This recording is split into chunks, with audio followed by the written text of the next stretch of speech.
There is nothing. Only warm primordial blackness. Your conscious ferments in it. No larger than a single grain of malt. You don't have to do anything anymore.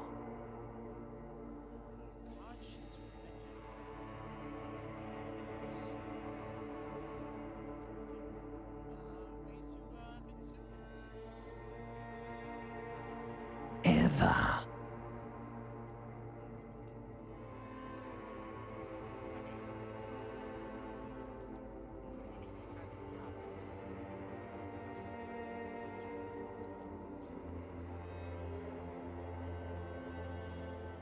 Never, ever.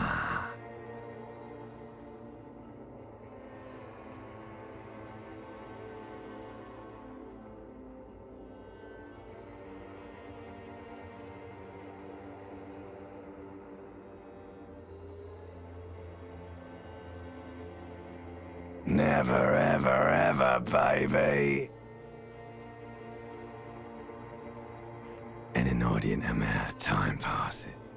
It is utterly void of struggle. No ex-wives are contained within it.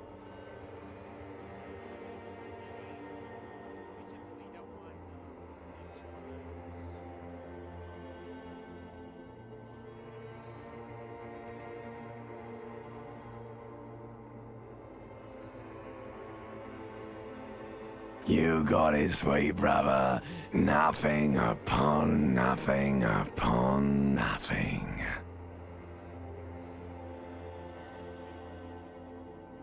Coming right up, sir. Smooth passage.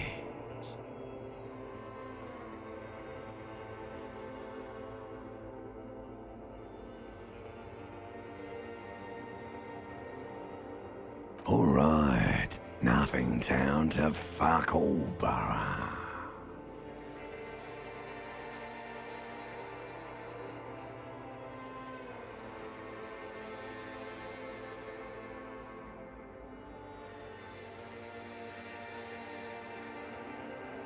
Not you.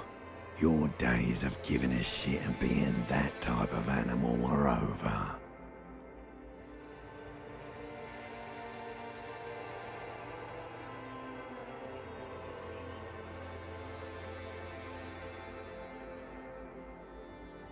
The song of death is sweet and endless. But what is this? Somewhere in the sore, bloated man meet around you. A sensation. Like a fly to the ointment, your conscience sticks to it. The limbed and headed machine of pain and undignified suffering is firing up again. It wants to walk the desert, hurting, longing, dancing to disco music.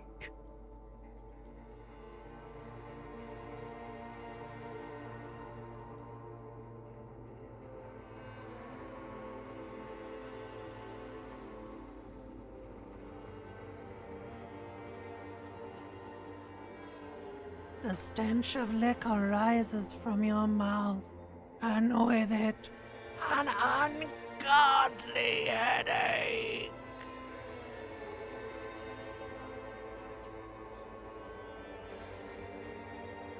A fiery streak penetrates your skull, trying to force your eyes open.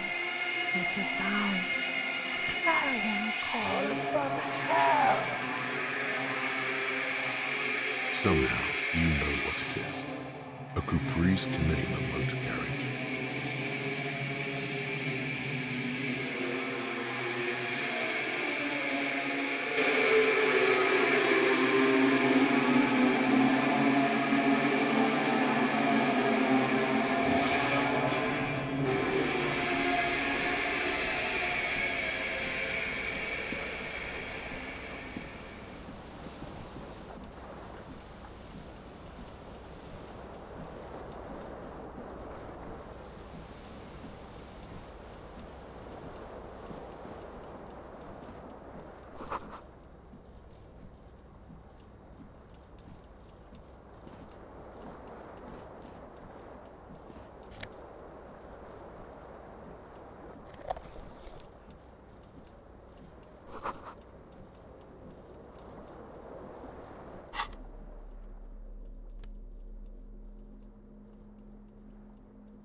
This fan has two chain pull switches. One ends in a tiny fan, the other in a light bulb. A truly horrific necktie has somehow attached itself to one of the blades.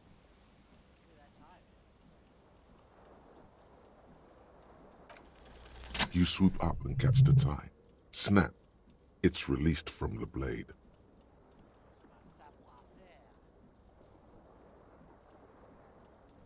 What you have in your hand is a truly hideous necktie, with 4 or 5 different patterns.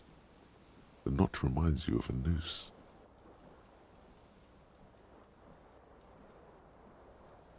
A terrible mistake. Turn the lights off immediately. You can practically feel the photons burning a hole in your brain. The lights are off.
The window stands broken in its frame. Cold wind blows in.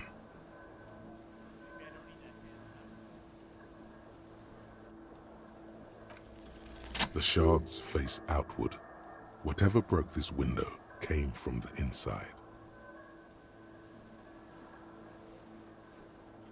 A fine web of scarring covers the back of your right hand, but none of it is recent. More likely a projectile than a held object. There are no fragments on the floor from pulling a tool back in after impact. It is too large for a bullet, yet too small for a piece of furniture. You're looking for something heavy and larger than your fist. Like the green shoe that's on the hat rack in the corner, which, coincidentally, is missing its friend.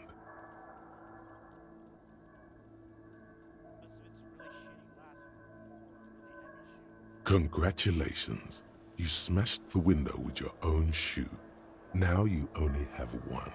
If you're lucky, you can still find the other on the balcony outside. The door to it should be outside your room.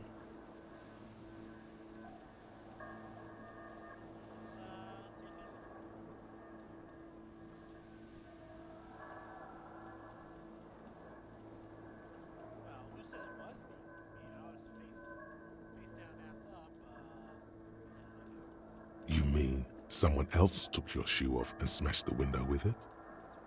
This person also forced the drinks on you.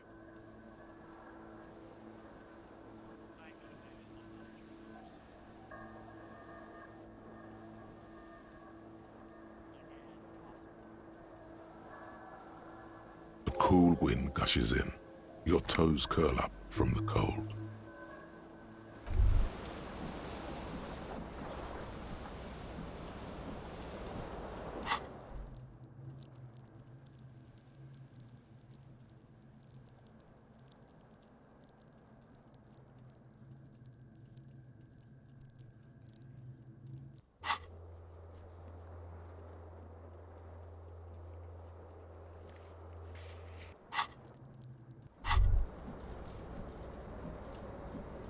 The window stands broken in its frame. Cold wind blows in. The morning light hurts your eyes. It's hazy. but you see the ocean and some war-torn buildings. The fan is spinning. The blades come squeaking to a halt.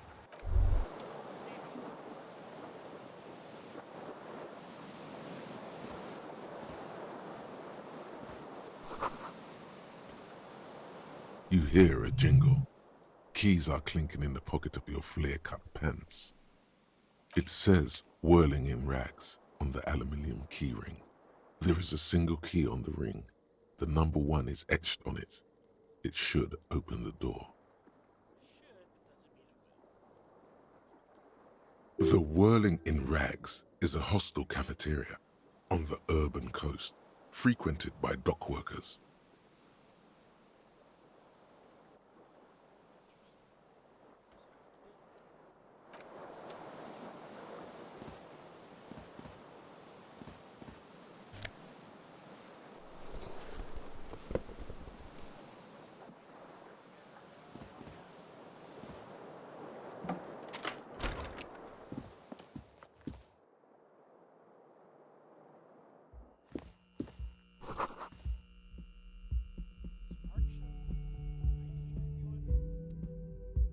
Hello, officer. The young woman raises a cigarette to her lips.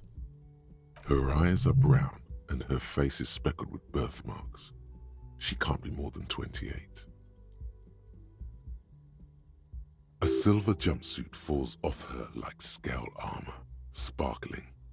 This is the sparkle of too many nights out on the city.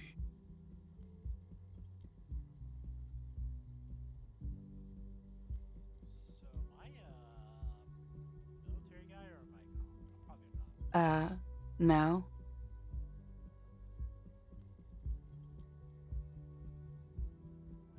call me officer? Because you're a police officer, sir.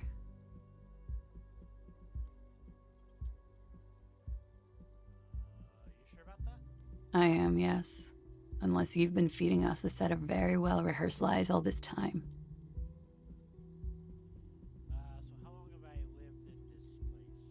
You've been here for 3 days. On official police business, no less. Does that business involve being face down acid? Couldn't say. In truth, so far, mostly drinking. You have no doubt about the drinking. But do you strike yourself as a tight-lipped drunk? She must have heard something.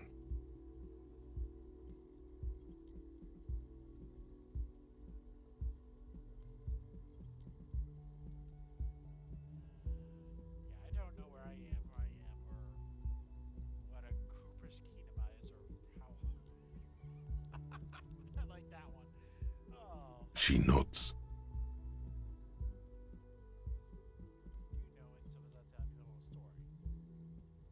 So what's going on here? There's a mercenary out back. He's been hanged. The body has been there for a week now. The locals probably got tired of it and called the cops. Okay, so why didn't you tell me that? I didn't mean to overwhelm you with information. You seem a bit lost, officer. Who let me be the cop? Don't be so harsh on yourself. They let almost anyone be a police officer. Why don't I remember being a cop? Could it be because of the drinking? That's possible. Let's try the expression. It's probably not gonna work. The words have already left your mouth.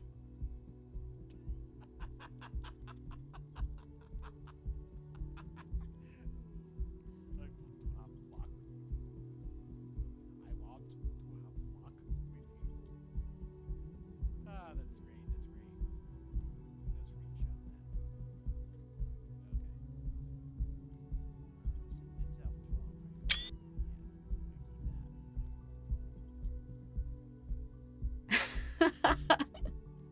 What was that?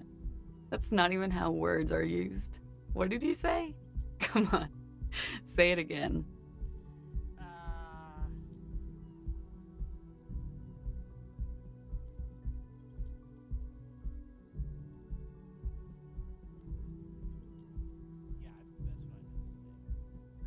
No.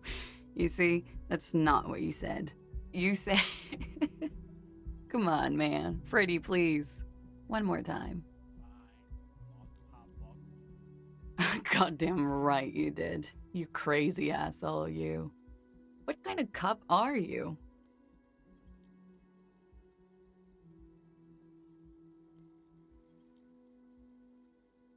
I'm a cop of the apocalypse, baby. If I'm gonna be asleep, I might as well just sound getting whatever. I'm a cop of the apocalypse, baby. Has the time come already?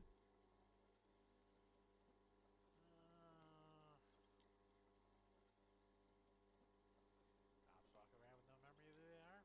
Gotta be a couple days away. You're one intense cup. Anyone ever tell you that? I don't know. I mean,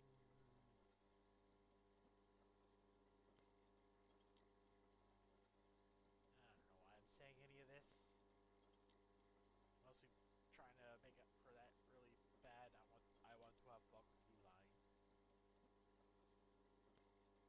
All right, then. Looks like I should go and prepare for what's to come. And thank you. This has been delightful. I do hope it happens sooner. Otherwise, it's gonna suck for you later when you have to interrogate me.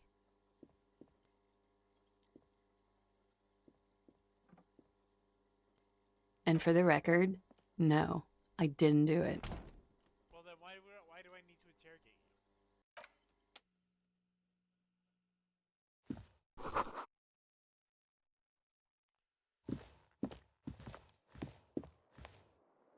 Okay, so we're somewhere not in the U.S.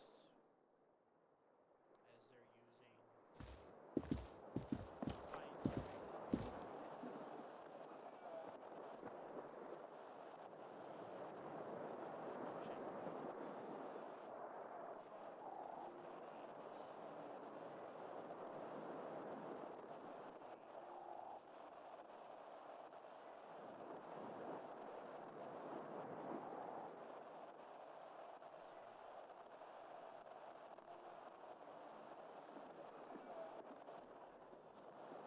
Okay, I know that's real.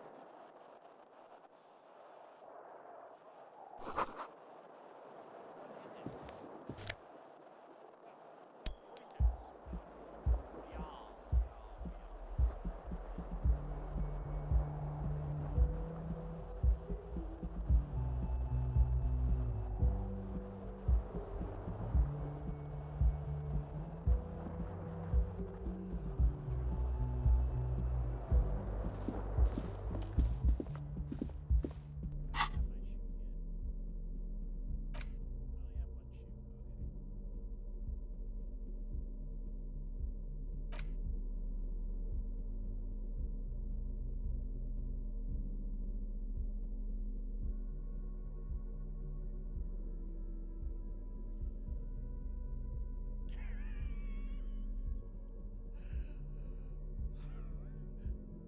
Okay, okay. Self-imposed challenge. I will never take this off.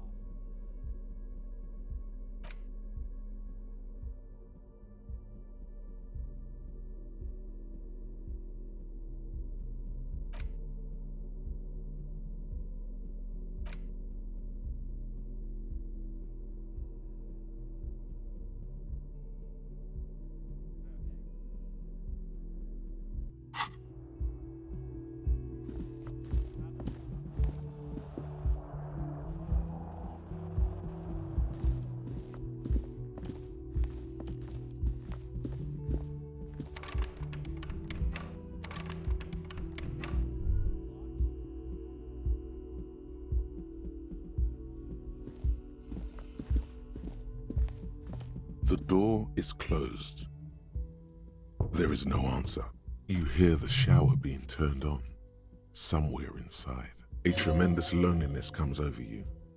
Everybody in the world is doing something without you. Okay, that just hit real. I mean,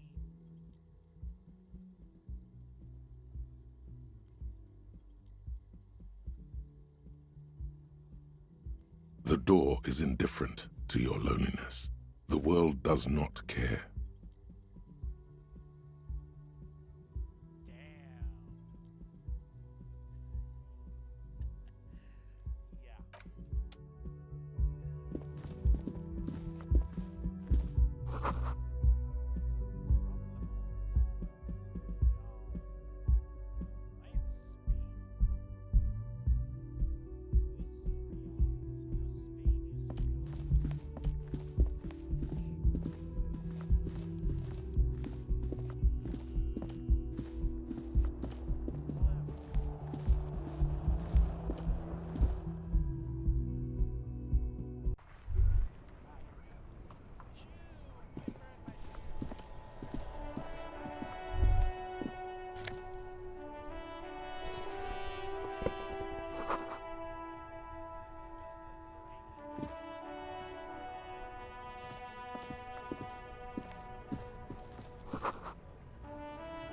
There they both are, two identical shoes, both copiously green and indiscriminately snakeskin, reunited on your feet, like two baby crocodiles.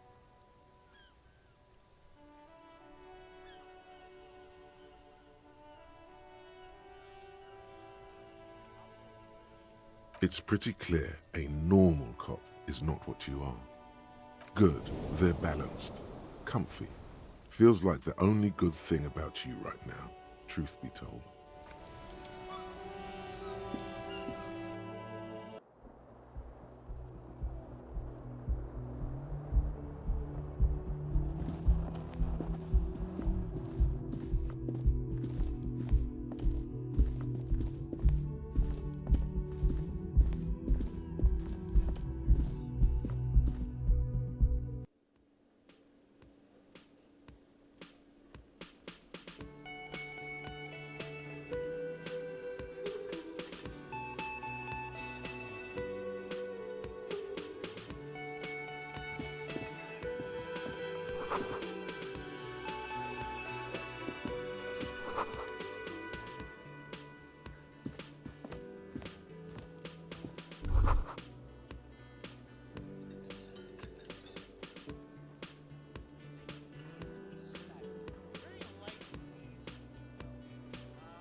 You should totally sing karaoke here, the first chance you get. Your emotions need to be expressed. People need to know your vast, oceanic soul.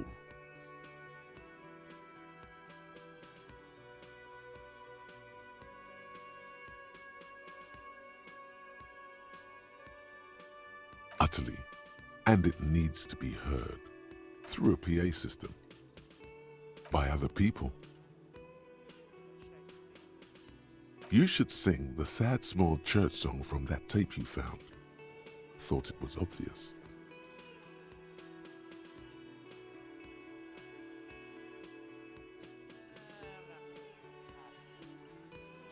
Serves them right. Wipe that smirk off their face with your sad, tragic song. Who's laughing now? No one. You would need another copy of the tape first, though. The one upstairs is destroyed.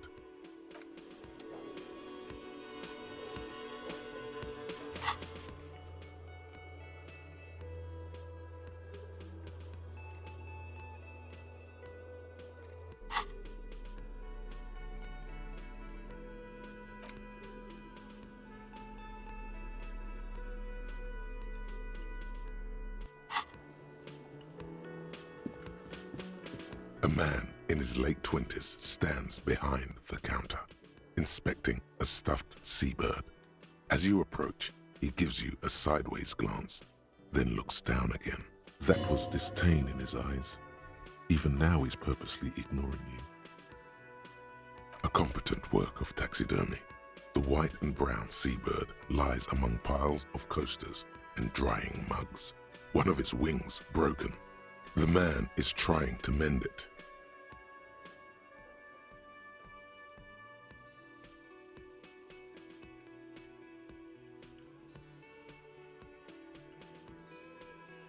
Looks like the bird was ripped off the shield that was used to mount it, most likely on a wall.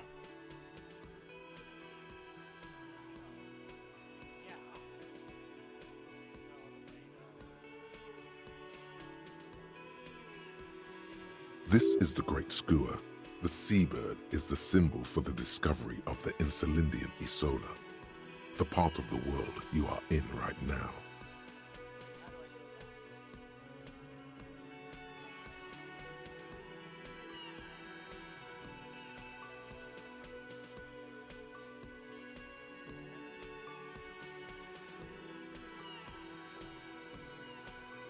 Look, your buddy is over there.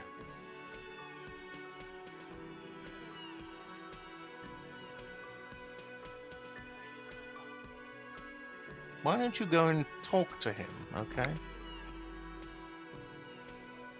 He pretends not to hear you, concentrating on the bird instead. No, I'm not the bartender. I'm the cafeteria manager. He's very animated all of a sudden. This seems like a touchy subject. Mm-hmm. Oh no, you're a hero. A real hero cop. Could the massive property damage upstairs have anything to do with this? Am I? Or did you ride in, take the body down, solve the murder, and not trash my hostel room? I'm guessing no. You're right, you didn't, and it's only taken you 3 days not to. Okay, so what have I been doing there besides being faced out No, I haven't seen you around. I'm not always here. Alright, calm down.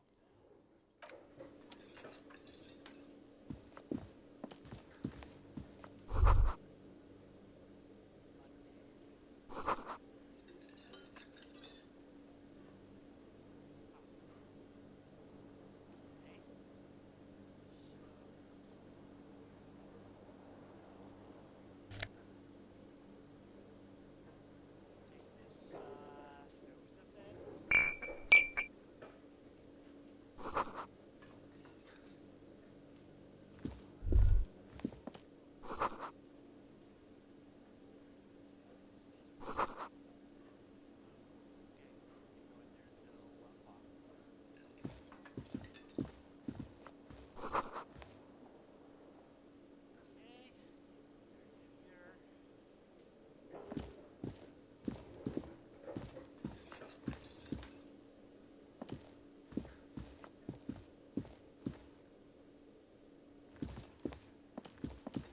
Hello, sweetie. You shouldn't keep your colleague waiting.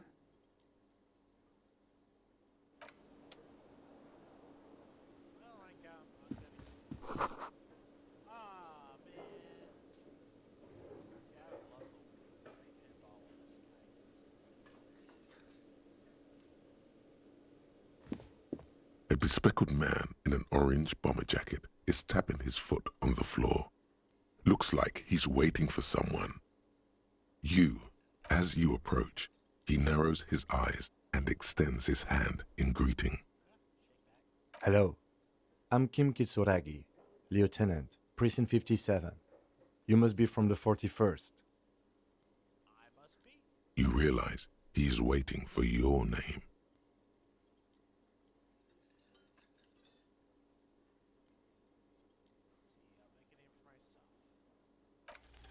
Concentration makes you squint your eyes. Your name should be deep gold and orange, like a forest fire looming on the horizon, but mixed with the stench of liquor rising from your breath.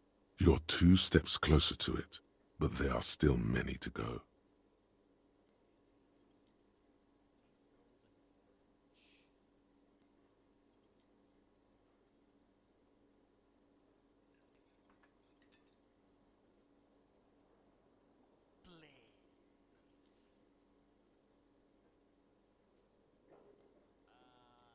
Okay then.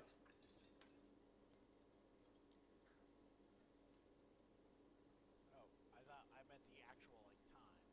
It looks like we had a little scheduling error on Sunday. Saturday too, actually. Have you had time to talk to the manager here? What he means is, he has been trying to meet up with you for 2 days, but you have been otherwise occupied.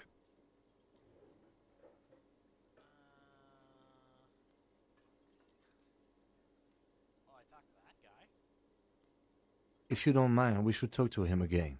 Ask him for a rundown of the area. Now that I'm here as well. I understand the scene is out back, right? It also wouldn't hurt to assure him the police are finally here. In full force, I mean. Have you mapped out the initial interviews? Yes, we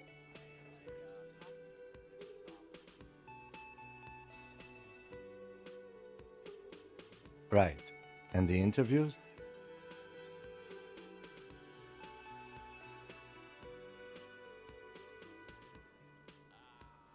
interviews, I guess, for the investigations. Okay. We'll have time for that after we take a look at the coroner's case. Have you removed the dead body from the tree? Doesn't sound like it. So, the body is still in the tree. This is the first time you detect a weariness in the lieutenant's voice. It is obvious he would have preferred for the body to no longer be in the tree.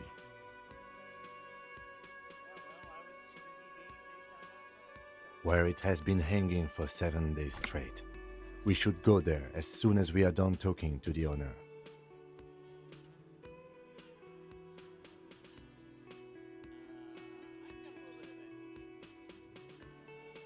I can see you drank last night and the night before, and that you are still drunk now. But I have seen officers go through worse. Much worse. If you need something for your headache, there is a general store nearby. But as I said, the dead body should be our #1 concern.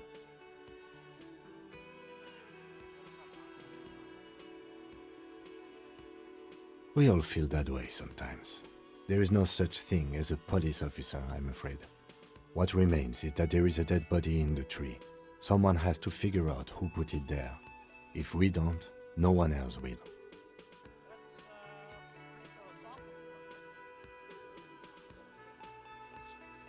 And then, soon after, dead bodies would be dangling from all the trees.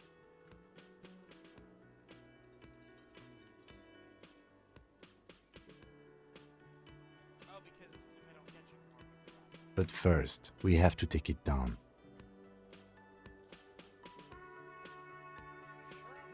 I was sent here to meet a detective from Precinct 41. You have the insignia of the Citizens Militia on your sleeve and on your back. I suppose you could be impersonating him. You could have gotten the insignia from the black market or forged it. But for now, I'm going to set those possibilities aside. I'm not from the Inspectorate General. Inspectorate General means internal affairs. What he's saying is he's not from the Rat Squad and isn't supposed to suspect such things. No need for derogatory terms. They're only doing their job.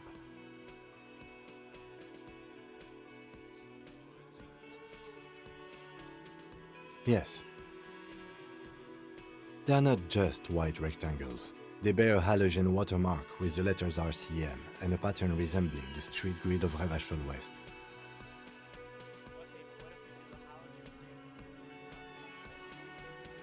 I would ask you to step into the headlights of my motor carriage, but again, it's none of my concern. I just need you to do your job. You mean you don't have a badge?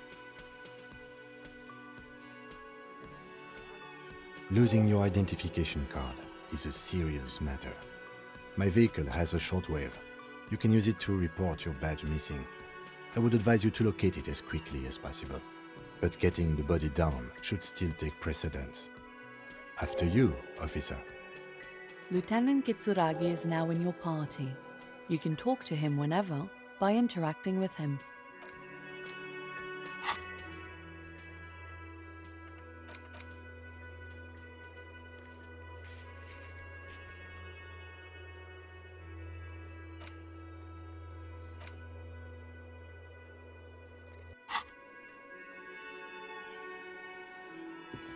Hello, sweetie.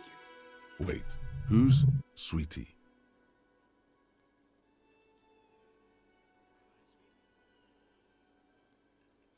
Why, you are, officer. And have you found anyone to be sweet to?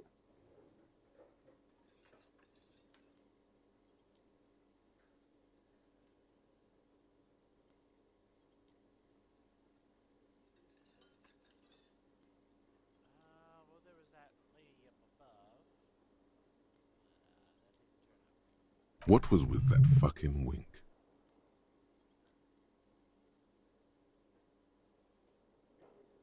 I see you are still grieving. Well, I won't pry. You must forgive me. I'm getting so scatterbrained. I completely forgot to introduce myself. I'm Lena. My husband Morel and I are staying with our friend Gary just down the street, but I come here for tea when they're away.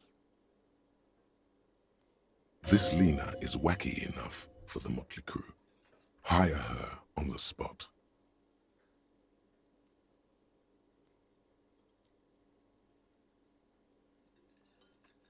How'd you like to work with me? Whatever do you mean?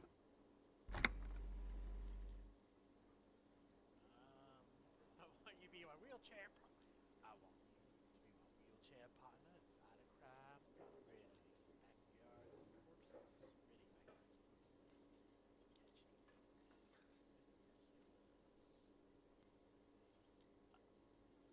I am just using different voices for this guy up.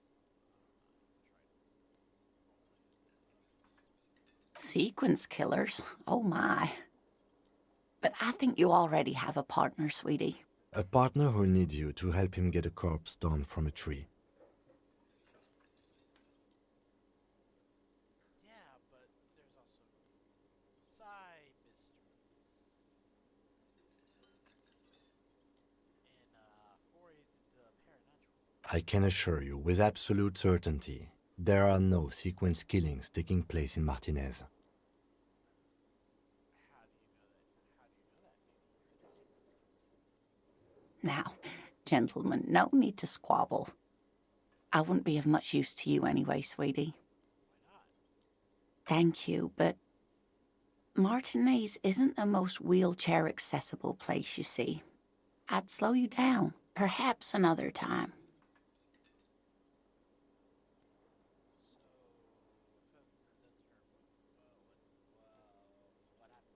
Yes, dear. I'm a paraplegic. A paraplegic is someone with limited or no ability to use the lower half of their body. Paraplegia is caused by spinal cord injuries, like falling from a great height, or a grenade explosion. I'm gonna say it's not likely that. It was probably just a tragic accident. Sorry about that. I didn't mean to mention it. That's quite all right. I'm used to people asking questions. I know they're thinking about it anyway. So I have no idea what I'm doing. Yes, officer. You look rather dazed. Like a stunned fox. But surely things can't be that bad. Yeah, they are that bad. Oh my. You know where we are, right?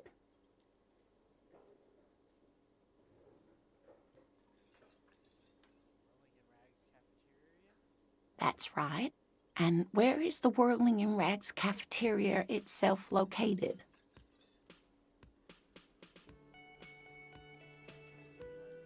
We're in the city of Revachol, dear.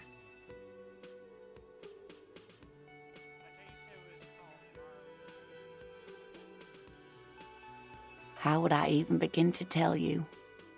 Revachol is the most beautiful city in the world.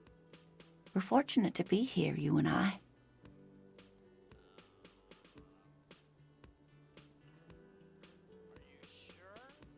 I haven't seen very many other cities personally, but everyone says so.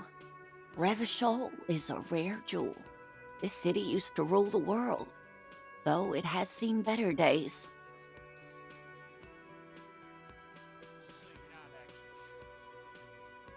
Speaking of history, you know what year it is, yes?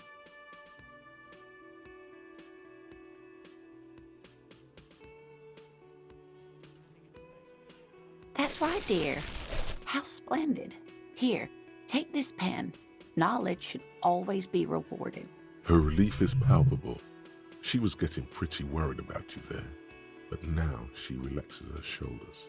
I can tell that this is taxing for you, so I'll just ask one more question. What regime are we living under? What mode of government?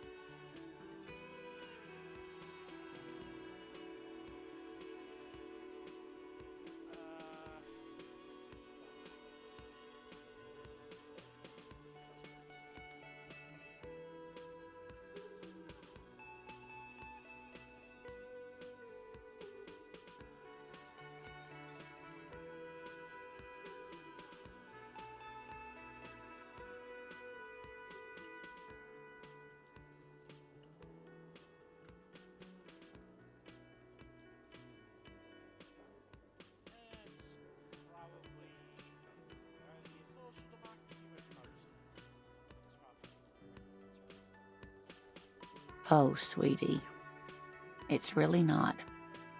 There used to be people who thought that way. Other people who wanted those things, but they all went extinct. Revachol is a zone of control led by an alliance of foreign powers called the Coalition. We have almost no government of our own, and certainly no dictatorship of the proletariat. But they still have cops.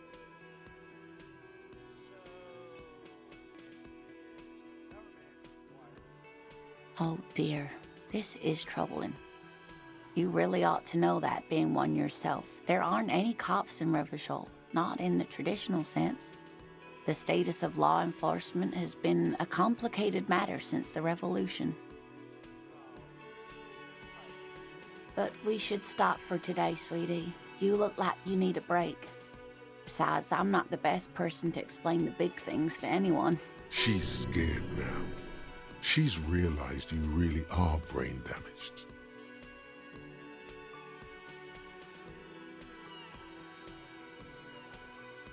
A defeat, I'm afraid.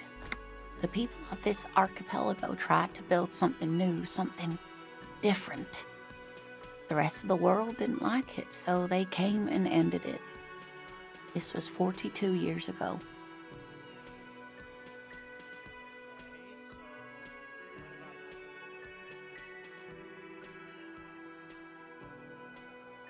It has something to do with everything. I really don't know how to explain it better. You didn't do too well, dear. You really only knew what year it is. It does look like you're having trouble remembering things. History and places. Reality, in a word. It's very odd. A sigh. The lieutenant buries his nose in his notebook. But maybe a fresh set of eyes is what the world needs. And while I'm no doctor, such bouts of amnesia are often temporary, so I wouldn't worry too much. Someone more educated in sweeping matters. Maybe you should ask. No, I'm not an encyclopedia. I won't be a guide either. I'm a detective. Of course. Then I don't know. Someone rich, maybe? Wealthy people are educated. Though I don't know where you would find a wealthy person in Martinez.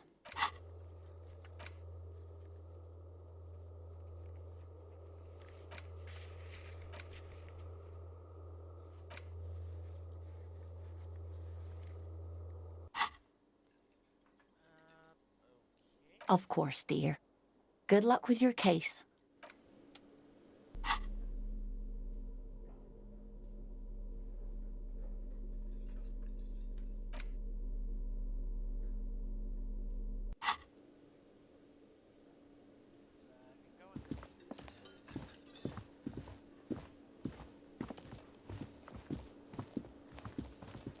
The man with the unimpressive beard notices you approaching. He drops the ledger he was holding and turns to the lieutenant. Mr. Gart, right? You run this place. Yes. I am Kim Kitsuragi from Precinct 57. This is an inter-district investigation, so joining me from Precinct 41... My name is what is golden orange like a forest fire, but smells like... Are you kidding me? No, seriously. Like, I can't figure this out. Gasoline? No. Gasoline is not its odorless. It's you. It's obviously you. You smell like liquor. And you're orange. Well, no, I'm wearing green. See? Everyone agrees it's your color scheme. We're on the right track with this name thing. Is this what you get when you call the police now? We've been waiting for a week here. Sir, I understand your concern, but we are here to do a job. And for us to do it, I need you to stay calm. Yes, of course. I know it took us a while to arrive at the scene, but it also took you a while to call us. It was you who placed the call, correct? No, I only just got here. It was probably Sylvie who called you. She usually works the bar here. I'm only temporarily taking over her duties. Do you have her number? As a matter of fact, I do. You said you just got here. From where? Are you a local? What, of Martinez? No. I live in Jamrock. I only sometimes come here to keep an eye on the place. This is just one of the many cafeterias I manage. But you still know your way around, yes? In case we need directions. Yes, I know where some things are, but as I said, I don't live here. I just used to work here. And I'm not going to start working here again, if that's what you think. I didn't imply that. Detective. He probably means this is where you step in and ask your questions. His face expresses profound doubt in your having this. Ask him about the body's location before asking if he killed him. People give up information in the more innocuous questions, which you can later use in the more sinister ones, not vice versa. Behind this building, there's a courtyard. They hoisted him up on a tree there. That's easy. See that door there? First you exit through that. Then to your right, you should see a big hole in the fence. A really big one. You can get to the courtyard through there. No need for the keys. The hole is big enough for the Franco-Nigerian cavalry to fit through. This man means the heavy cavalry of the innocents Franco-Negro, sweeping over the plains and nations of the enemies of mankind. 5th century style. Unified currency and the concept of cool came in their wake. They wore lamella and carried guns. But first and foremost, Franco-Nigerian heavy cavalry was really wide. That hole in the fence must be enormous.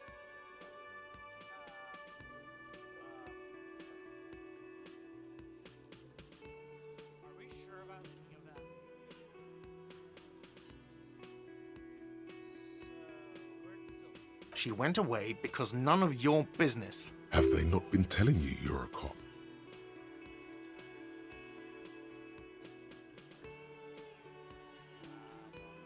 Okay, you got me. She went away because of the dead body out back. And because I asked for her number. That's why Sylvie went away. I hope you appreciate that. Thank you.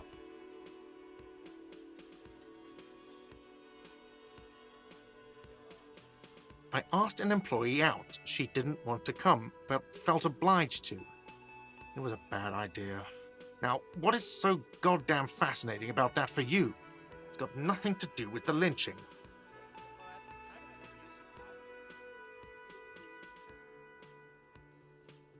What?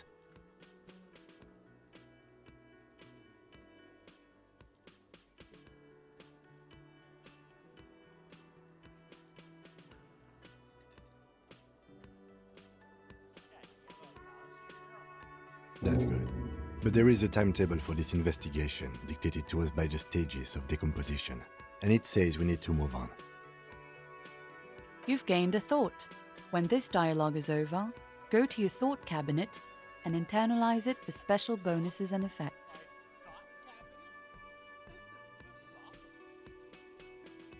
I don't know who killed him. I'm not the police. That's your job. This is it. He said they hoisted him up on a tree. Who is this they, if he doesn't know? Oh, people are saying it was the union dock workers, that it was a lynching. The locals, customers, the people who eat here, a lot of dock workers eat here. Sylvie told me everyone knows the dock workers did it. Did the debarders themselves tell her this, or is it a rumor? I don't really know. You'll have to ask her. I would suppose it's because they have nothing better to do. You mean the strike? Yes, the strike. The man they hanged was a security guard for the harbour company, I hear. A mercenary. The unionistas probably thought they'd send a message. What are you, crazy? Of course I didn't kill him. The lieutenant turns the page in the little notebook he's been scribbling in. Let's go. Not so fast, Mr. Feminist. You owe me 130 real.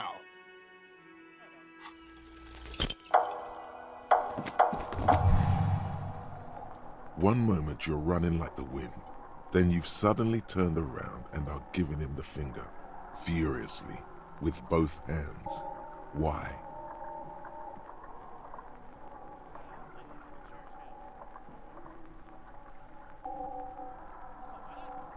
That's true, yes, and it's worrying.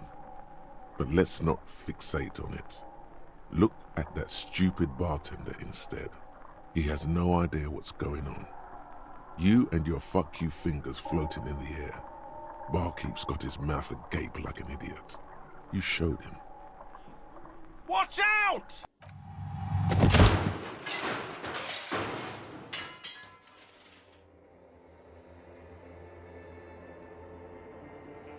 Everything goes dark.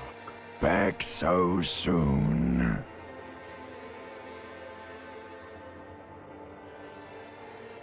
It was no accident.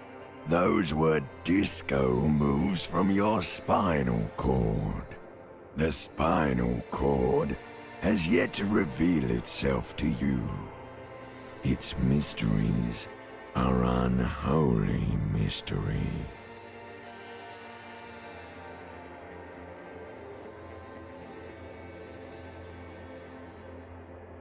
If it comes off like that, it's because it is. And you are. I was wrong to let you go. I should have kept you here. Is it bright where you are? Is it terrifying? Have you felt the love? That is too bad. We all need a little love. Are you okay? No, you have sustained a trauma to your lower neck. In addition, you have strained your left trapezius muscle.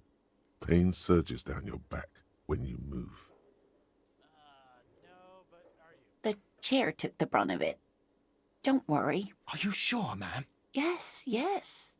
Check on him. Sir, I didn't mean for this to happen. I'm sorry. This has always been a cop-friendly place. The drinks are on the house, okay? There were a lot of drinks on the tab. I still have to charge you for 3 nights and the broken window, though. That's 100 square. He's shaken.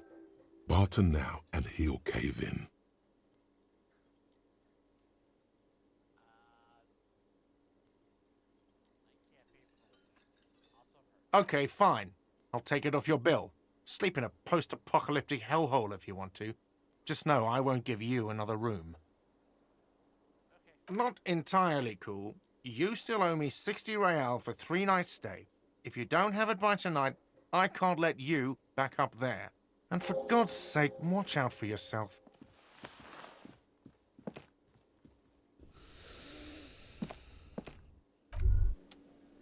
By the way, where is home? The address is coming up blank, and this place sure isn't it. But you've been at this hostel cafeteria for only 3 nights. Where were you before? You had to be somewhere. not here? In time or space? That doesn't sound like somewhere you can stay if you run out of money.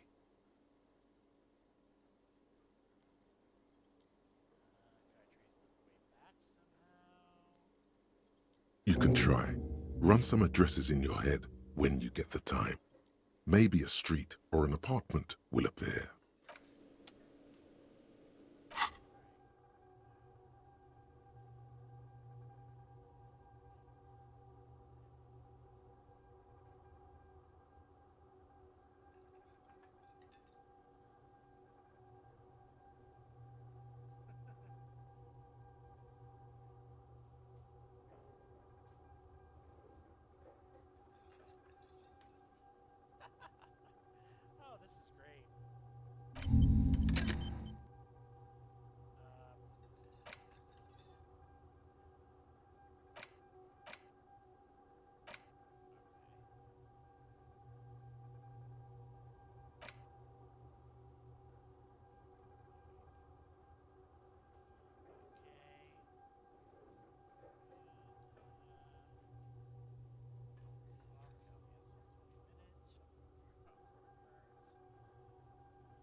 Yes?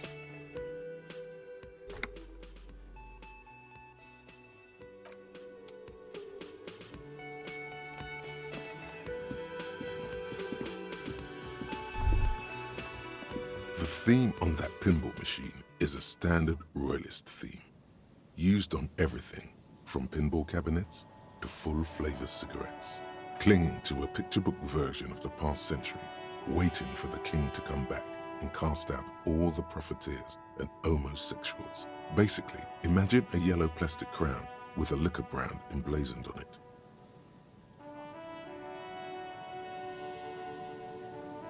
The contemporary period stands still. The fated carousel of progress that doomed the royalists is itself winding down. Our time is decelerating into what no one knows.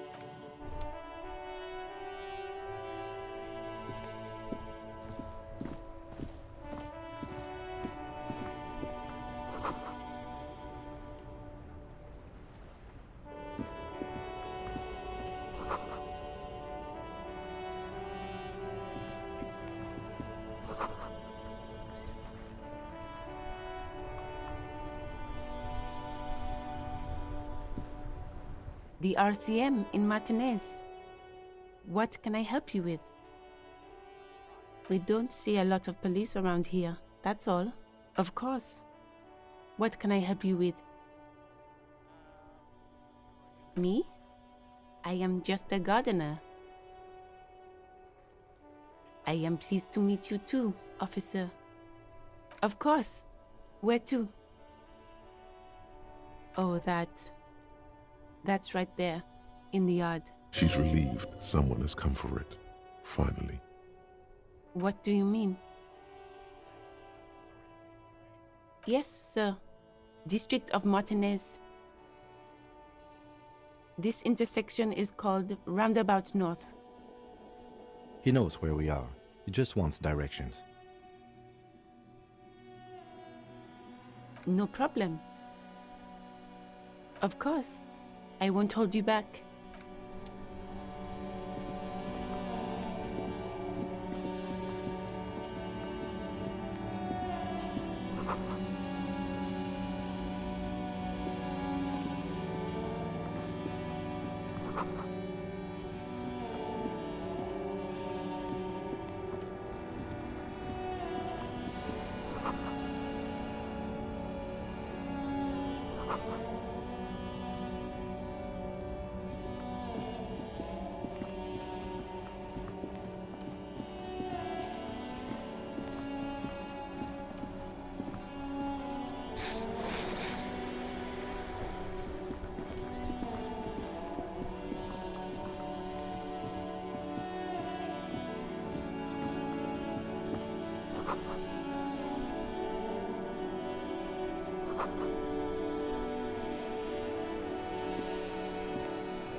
Kuno's got this! If there ever was such a thing as an ugly kid, then this is it.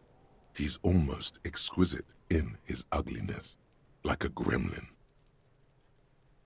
Oh yeah, Nappa Gumpy, Kuno!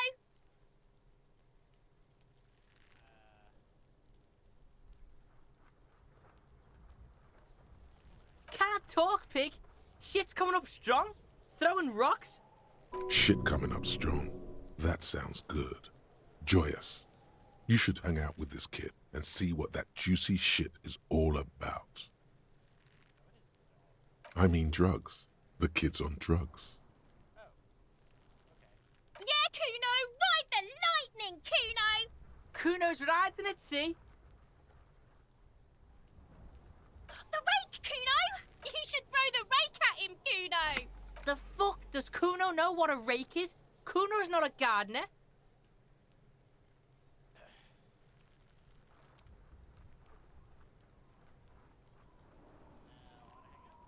Fuck no! Kuno doesn't buy that shit. Fucking entrapment shit. The fuck are you talking about?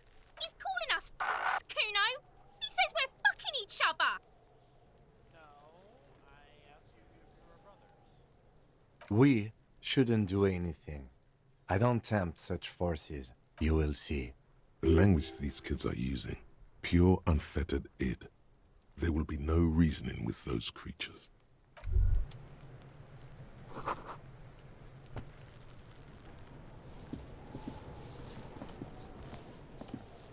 There are several footprints in the mud, left by work boots. Anywhere from 6 to 12 pairs have walked here. Maybe more than 12. No, 8 pairs of boots have shuffled back and forth in the mud. 1. Standard work boot, steel reinforced toes, number 46. 2. Standard work boot, steel reinforced toes, number 44. 3. Hobnailed work boot, steel reinforced toes, number 43. 4. Standard work boot, number 45 or 46? You don't know. It's a miracle you can tell the prints apart as it is. The cold must have preserved them. 5. Another standard work boot, steel reinforced toes, number 44. 6. An aberration, light as air, even pace, same make of boot, but number 41. Impossible to tell. Could also have been an adolescent. The gait is undeveloped. You're not bad. It's as if the whole world darkens. Everything else has a thin film of unimportance on it, and the tracks burn in the middle of it, in a strange, beautiful way. 7. The glowing outline of a standard work boot, number 46. But the imprints are twice as deep as the others. The weight exceeds 200 kilograms.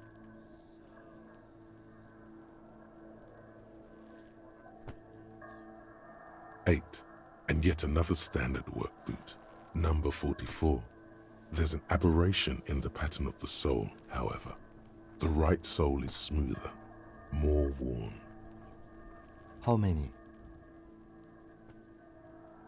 I was pretty off then. I counted 20. I never got the hang of it. Hyperopia. Do you see anything out of the ordinary? 200? Could it be the combined weight of 2 people, one carrying the other who's tied up? Let's say a heavily built worker carrying a similarly built, soon-to-be-dead man. He might be right. 200 kilograms of living weight is unlikely. Possibly, yes. But why? Yes, they could have used a makeshift stretcher or just march him up to the gallows.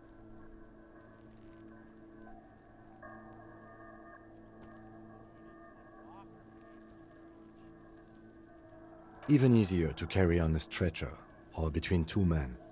Anyway, it's for future consideration. What else can you see? A woman? Or a kid? Okay, how do you know? He knows it's hard to discern sex from a person's gait.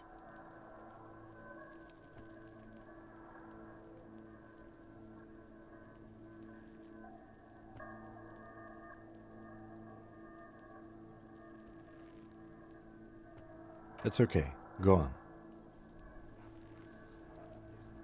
Interesting. Let's name it the old soul. Someone operating a workbench with a pedal? Like a joiner at the harbor. Or maybe a drummer? No, it's not. Forget I said it. We are not looking for a drummer. Perhaps it could be a driver. A driver would wear out the right shoe before the left. The accelerator is on the right. He doesn't seem to hear you, looking south toward the traffic jam instead. The machines are silent. The engines are all turned off. We should keep our eyes open around the traffic jam. See whether anyone strikes out as a potential suspect. Seems prudent, no? Mm-hmm. A week, maybe? 7 days would fit the time frame provided to us by the caller, who reported the hanging. It is not impossible. I pulled last week's forecast for coastal Revachol. 7 days below freezing. The day before, the day of his hanging, was the last warm day. Correct again. Sub-zero temperatures would preserve the tracks in a good state. The commotion here could have taken place a week ago. What do I think? A mob of people brought something heavy to the tree. One of them was carrying the victim. They shuffled around, especially under the tree. Then, after hoisting him up, they stood in a semicircle facing his direction. At first glance, this appears to be a lynching. Indeed. They all stood in a row here and looked at the tree. Yes, everything fits so well. Carried him over, hoisted him up, watched him hang. This is easy. The lieutenant's eyes narrow. He's thinking to himself. Either way. What else?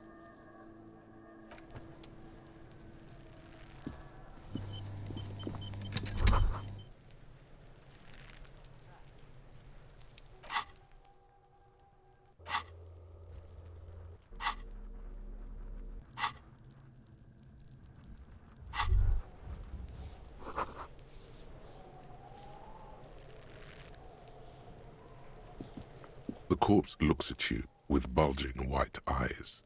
The face around them does not look human. It's swollen and ready to burst. His lips are fish-like and his tongue like a ball gag in his mouth. You seem to be holding your breath. A cargo belt twists his neck at an unnatural angle. The body below appears stiff. It's letting out an ungodly rot. The smell seeps in even through your clenched nostrils. Not try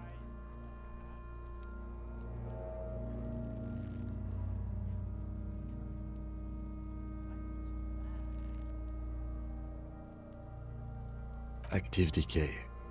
It's okay to throw up, officer. No one is judging. He's about to blow! Cock's gonna blow, Kuno! The smell is repulsive. It pushes in from your mouth, more instant and more familiar than anything you'd expected. More fever than odor. It fills your mind, flushing you from within.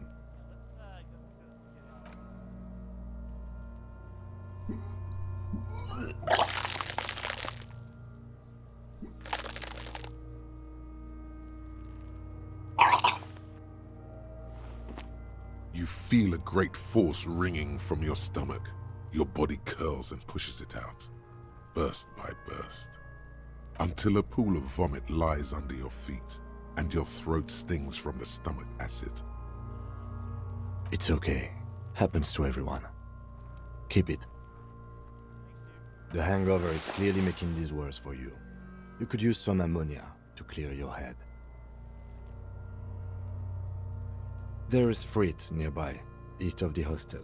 They usually have a small apothecary. If they don't, there's a greenhouse here, and a gardener with a wheelbarrow on the corner of the whirling in rags. If she works here, she might have something for the smell.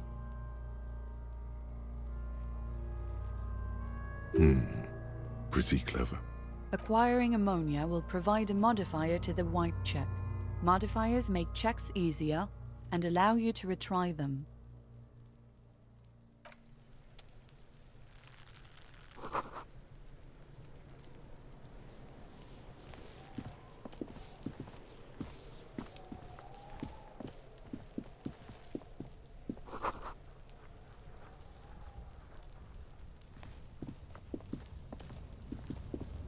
An inconspicuous pile of the roofing material, Eternite.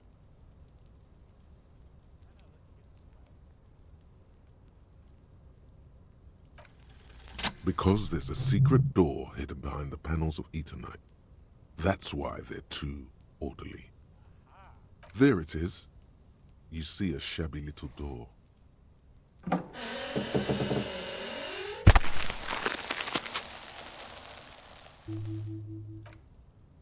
What is this then?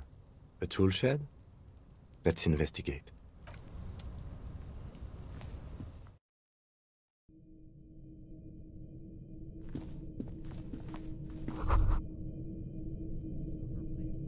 Be still, my beating heart. It's amphetamine. Sweet amphetamine. The lieutenant isn't studying the powder in the mirror. He's studying you. There's a good vague way to ask where he stands on drug use. Professionally, I mean.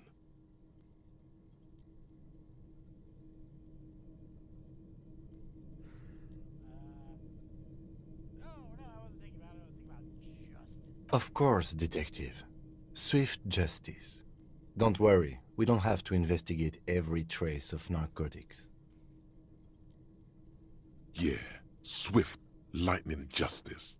Faster, harder, justicer. See that ladder there? It's probably another way into the industrial harbor, no? A secret path the local kids use.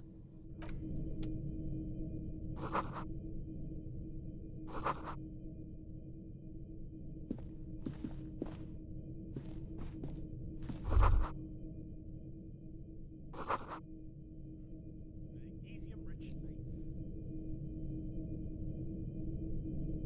I should probably.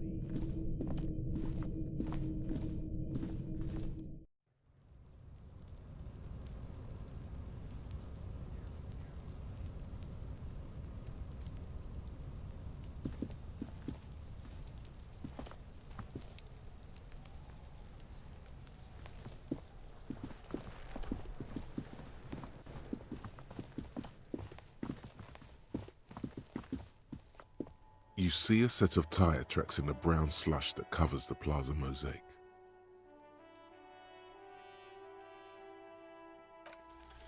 The tire tracks were left here by an unknown event that took place some days ago. It's a message, written in the language of burnt rubber.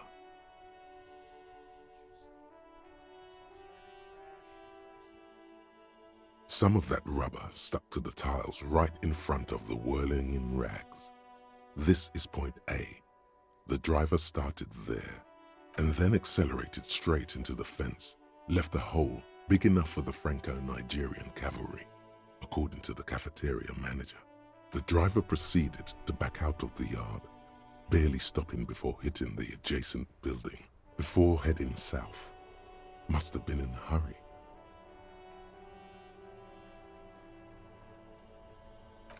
You are correct. This is a rather motor carriage-friendly city. I'm not sure. There are plenty of traffic accidents waiting to happen in Martinez. With the jam right here on the roundabout, I would keep them separate. You could follow the track south. There seems to be a canal there. See where they went, if you find the time.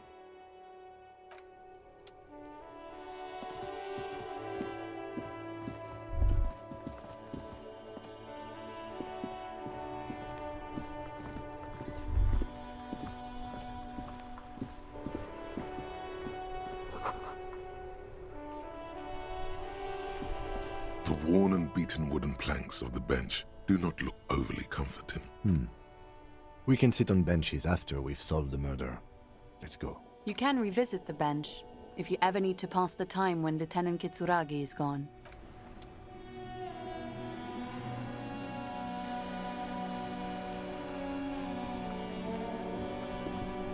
This Post Lavantorie mail collection box has been heavily vandalized with graffito. A closer inspection reveals 2 bullet holes in the front.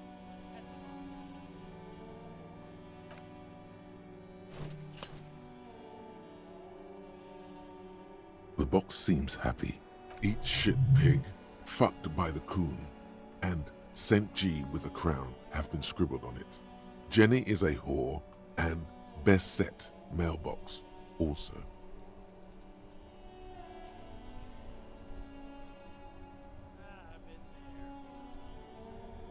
The mail collection box seems cathartic, thankful even.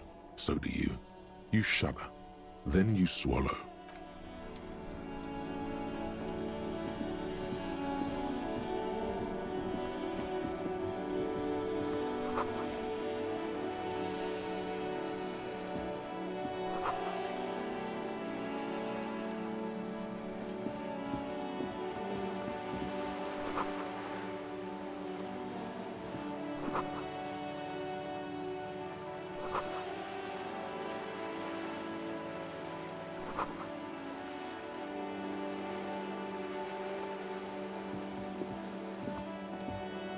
Hello, sir. Step right in. The store is open. Are you interested in a new and exciting book?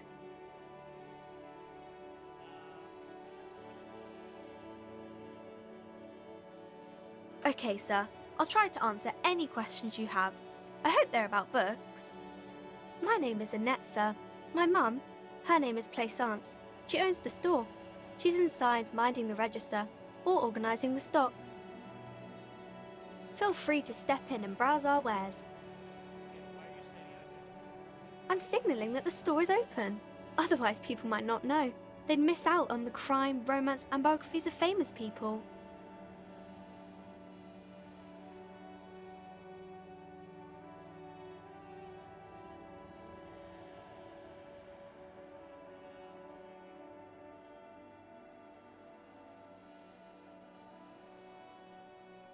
Thank you, sir. I'm glad to help Mum out with the store.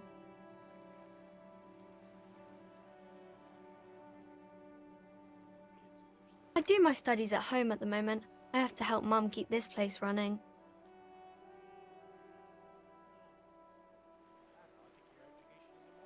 Mum says it's necessary to do both because it builds character. Mum says a proper worker is dutiful. That's how you get ahead in life. You succeed. There is stress and unease behind these words. She's reciting etiquette. Mum says it's peachy. She was a little afraid at first. There's talk about this house being cursed. Cursed in the way that makes them say that no business has ever really thrived here, sir. That they all go... I wouldn't really say it like that, but I guess so. We can go into the bookstore and ask about the case, but I don't see much more to look into here. Yes. Please do also look at our wares inside. The postcards and board games are there, sir.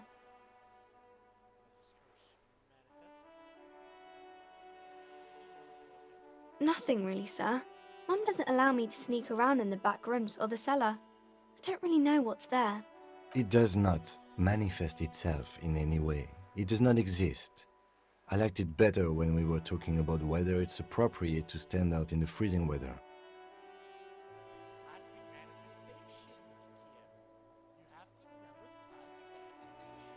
No such thing.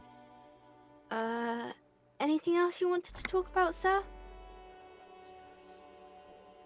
Maybe I can tell you about some of our books instead. Crime fiction is about murders or burglaries or things like that, and the work of a policeman or a private detective who's trying to solve a crime and catch the criminals.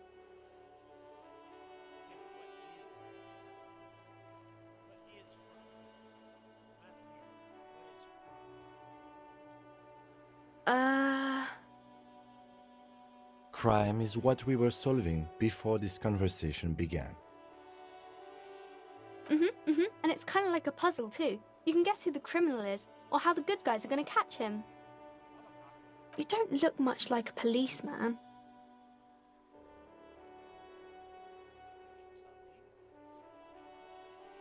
Didn't mean to offend, sir.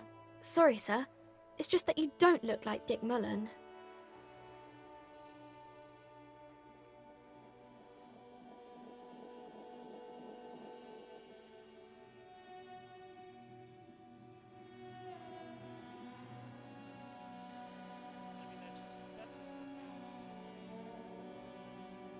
She looks at Dick Mullen, frowning. He isn't even drawn right.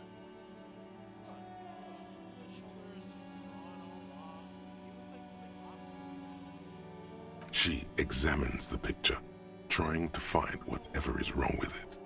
She then shrugs and puts the book aside, unconvinced.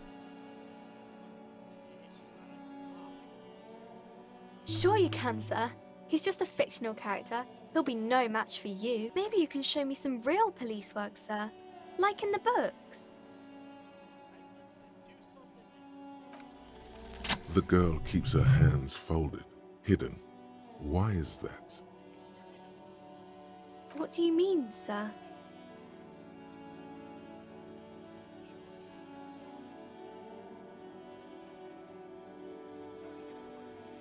She looks around anxiously. Her hands remain folded in front of her. She doesn't want to show them. The lieutenant stands by, looking at the two of you with little interest. She brings out her reddened hands, her nails frayed, nearly chewed down to the flesh.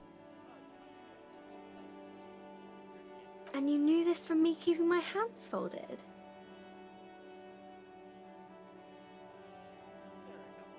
Well, that proves nothing. Anyone could do an easy deduction like that.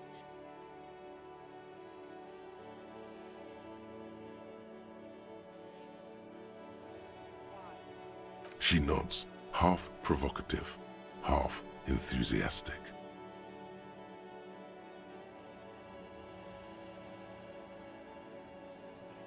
Maybe so, sir. Okay, I know it's a bad habit, and I shouldn't. It was okay, sir. There's more that can be achieved here. Ask her to do the same. You're quite sober. The lieutenant does not flinch at the comment.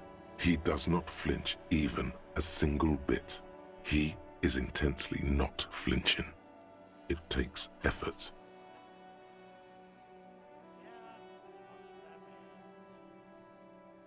I'm sorry, sir. I hope things get better soon.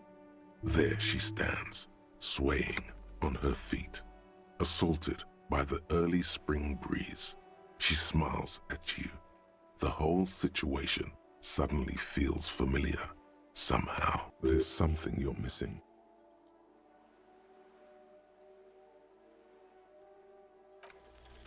You have absolutely no idea. Familiar? How? You must have forgotten something you heard again. It's the type of book where there's a rich lady and she has to choose between the good man and the bad man.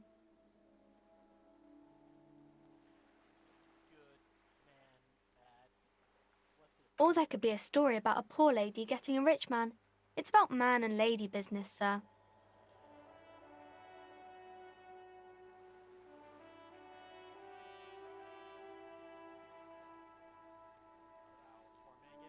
It happens, but usually the guy gets rich in the process, or should actually be rich himself, but has lost his family property unjustly, like during the revolution or something. Those are unhappy books, for most of the pages. People sad about what they have lost, but then it all turns out just fine in the end. These are not very common. You can't have a choice between bad and bad. Nobody wants to read a story like that. Well, maybe then it's fine. Maybe if the lady then decides not to pick either, because she doesn't need a bad man. Yes, that would be interesting. That's really not a proper romance story. That's more like everyday life. Not in romance books, sir. These are about nice and pretty people, and everyone is happy in the end. I haven't read many of those. Maybe you should ask Mum.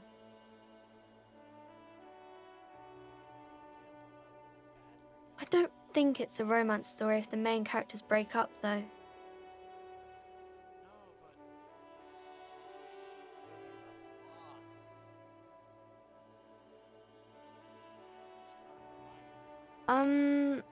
No, I don't know.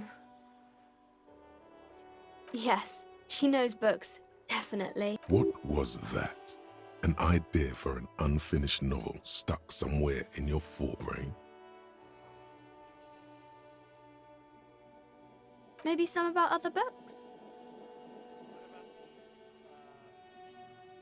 Oh, kings and queens and generals of old, or artists and writers, or musicians, those kinds of people. There's usually something extraordinary about them. I think that's why people read them, to find the secrets of their fame. Seems like most people who read those books fail to get more famous from reading them.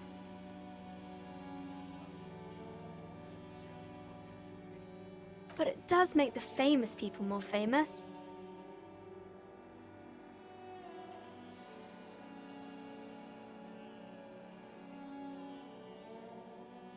Okay, sir.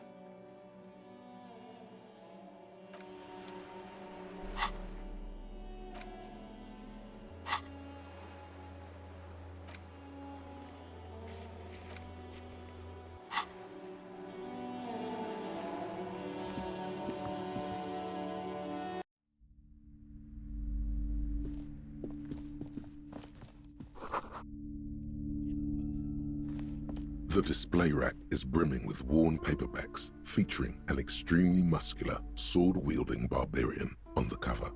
Nearly all the titles contain the word Heimdall somewhere. Rows and rows of Heimdall men blur your vision. You make out some titles. Man from Heimdall and the Mammoth Riders. Man from Heimdall, Return to Heimdall. And the solipsistic Man from Heimdall and the Heimdall Man. Maybe 100? Man from Heimdall and the sages at the end of the world. Man from Heimdall and the false god. Man from Heimdall and the scorched earth. Man from Heimdall, the Heimdall colonies. Man from Heimdall and the swamp beast. Man from Heimdall and the snow crabs. Not even close. Man from Heimdall in hell. Man from Heimdall and the forest of slaves. Man from Heimdall under the lake. Man from Heimdall, Heimdall burning. There's even The Trial of Death, a pastoral combat gamebook set in the world of Heimdall Man, and so much more. A twinge at the back of your head makes you flinch. Your eye starts twitching. Your hand reaches toward a book with glossy cover art of the very muscular Man from Heimdall in chains, kneeling in front of a staircase leading to a throne. A woman sits on the throne, leering at the man. Between the throne and the Heimdall Man lies a bonfire, casting shadows on the wall. The shadow of the woman's headdress looks like a pair of devil horns. The title reads, Man from Heimdall and the Devil Woman. The entire series is also endearingly racist, if I may add. Oh, sirs, I know. This really isn't representative of our values, but the store has to cater to its customers. The display rack before you is burdened under piles of Man from Heimdall novels. Oh, Man from Heimdall. A very popular series of adventure novels. They're awfully immoral and violent books. Blood and violence, scantily clad women, epic narratives, all those mystical things he encounters. They're bound to grab those with little imagination and nothing to do. What does it matter? They're all the same. However, the customer is always right, they say. If you're a novice of the series, I'd recommend Heimdall Man, the Man from Heimdall. It's supposed to be a good introduction to the series.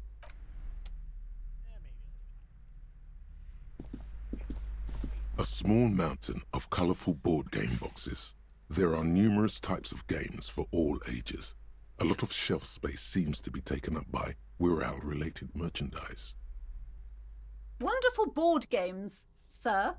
The Viticulturist is a classic for sure. Or perhaps you'd like Archipelagos of Insulinda, a very educational game for those interested in geography. Braubritter is a fun game of economic competition, but can get quite intense after a while. We have games for the whole family. You can play with your children. Don't be so hard on yourself, sir. You just need to clean up a bit. And technically, friends are a bit like family. For playing with friends, I'd recommend Suzerainty. It's a civilization building game where you build a civilization, then set off to brutally colonize and repress other civilizations. It'll cost 12 real. Lousy auras there. No, role-playing games are popular among those types. You know, who are into those kind of things. Personally, I don't like it. Not at all. I've heard they turn people into occult enthusiasts. That they have rituals where they try to summon entities. Highly immoral stuff. You can still buy them, though. Well, okay, first off, I was actually into the Golden War.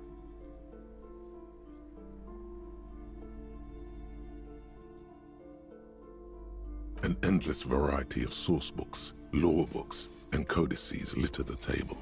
The topmost book is titled Welkin Compendium, 2nd edition.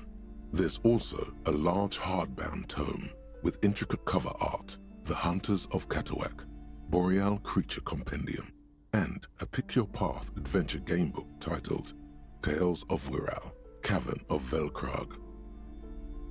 Books in a board game section? Who wants to read books? There's a box that says Wirral, 3rd edition Mega Setting Supplements Module. The side panel notes, a fantastique adventure board game, new maps and miniatures. A sticker on it displays 25 real. That price is steep, but then it's the 3rd edition Mega Setting Supplement, so it makes sense. That does make a lot of sense. It's a 3rd edition.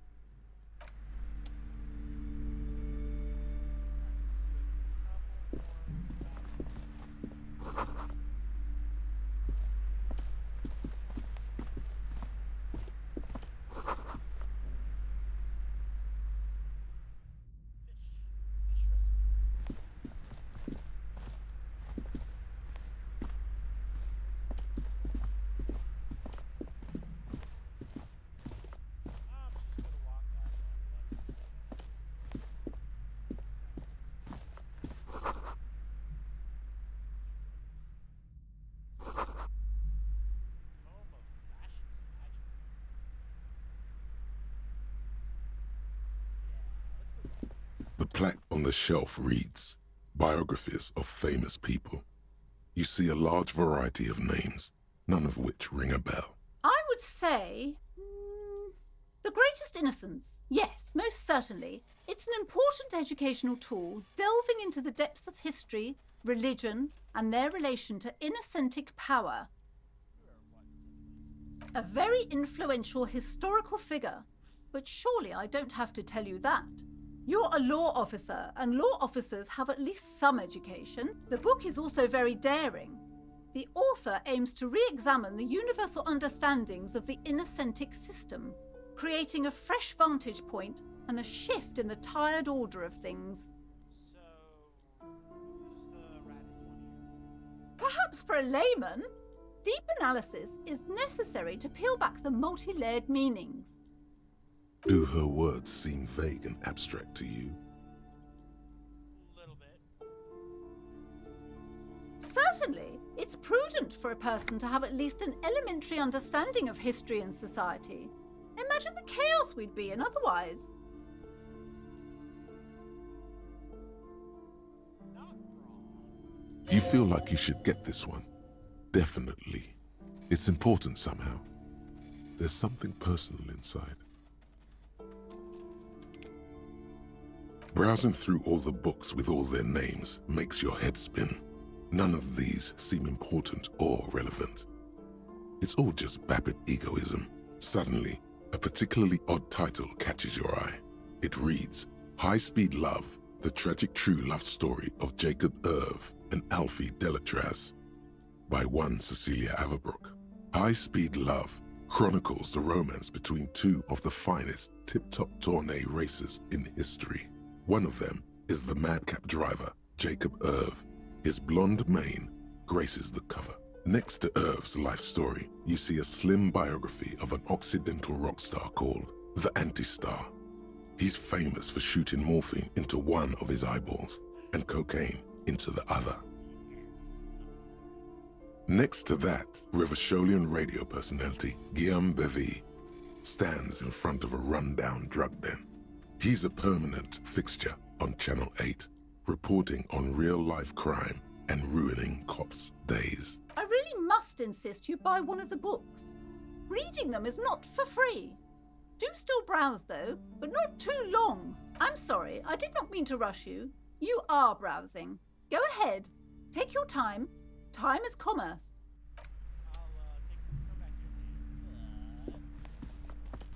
This bookstore is not strictly about crime, romance, and biographies of famous people. There's also a wide range of paranatural literature.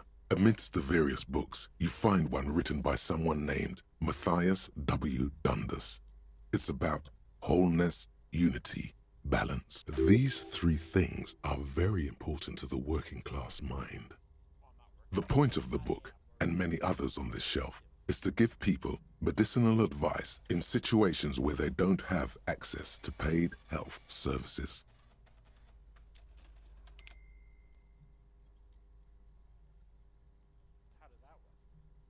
It serves platitudes while also telling everyone that traditional medicine, the kind people don't have access to and which costs more than this book, is garbage and would only give you cancer anyway, without even curing your cold or anything. Wholeness, unity, balance, on the other hand, can basically take care of anything. Though it is important to note, when it's up to your mind to heal yourself, then it's because of your mind that you're ill in the first place. The book features chapters on topics such as how to find magnesium. It even lists plants you can harvest magnesium from. How to continue drinking if you're an alcoholic who has destroyed his liver. And there's even a chapter on the ancient Seraïs tradition of using duck gallbladder preservatives to treat and prevent sexually transmitted diseases. Pre and post factum apply.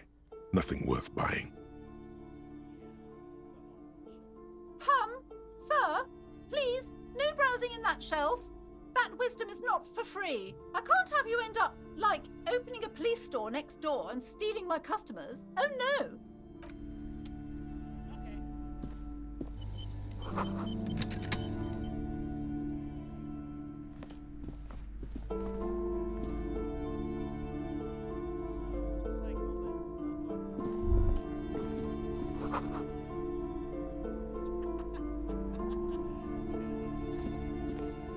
These shelves are overburdened with books from the same series. You see the name Dick Mullen over and over. Oh, crime, robberies, murders, even sexual crimes. We're fortunate to have Dick Mullen and his stories to sort all that out. You're a police officer, apparently. You should buy all of these. They really do teach a person how to be a proper detective. Crime fiction is a disgrace. An asinine misrepresentation of the physical attributes of the arduous everyday work of actual police officers. These books greatly overstate the excitement of police work, glossing over how long it takes to actually follow up on leads and eliminate dead ends. What's more, they completely ignore the psychological hardships of year after year coming into contact with people during the worst days of their lives. Not a single mention of all the stress this work creates upon the officer's family. Detective fiction just doesn't tell the truth at all. Now, would you like a list of all the books found on the shelf? You see Dick Mullen on the job. Get Me Mullen. The Stalwart Adventures of Richard P. Mullen. Dick Mullen and the Murder in the Orchard. The Sordid Affair of Dick Mullen. A killing is declared. Dick Mullen in the Murder House. The Final Case of Dick Mullen. An Obvious Lie. Dick Mullen in the Clock Tower. The Ordeals of Dick Mullen.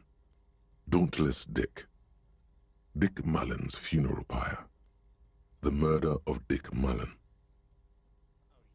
Oh no, turns out he faked it to solve a case.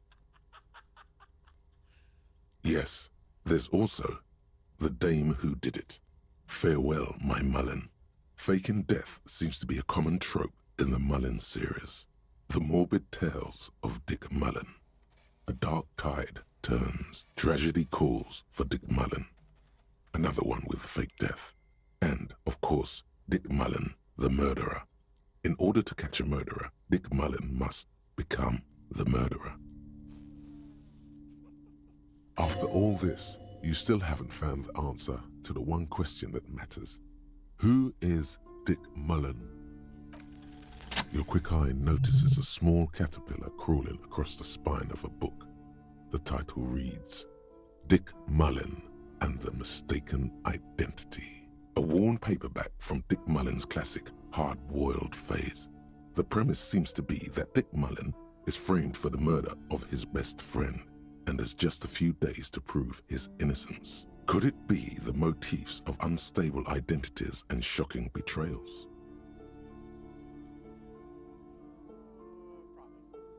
Then this is the book for you.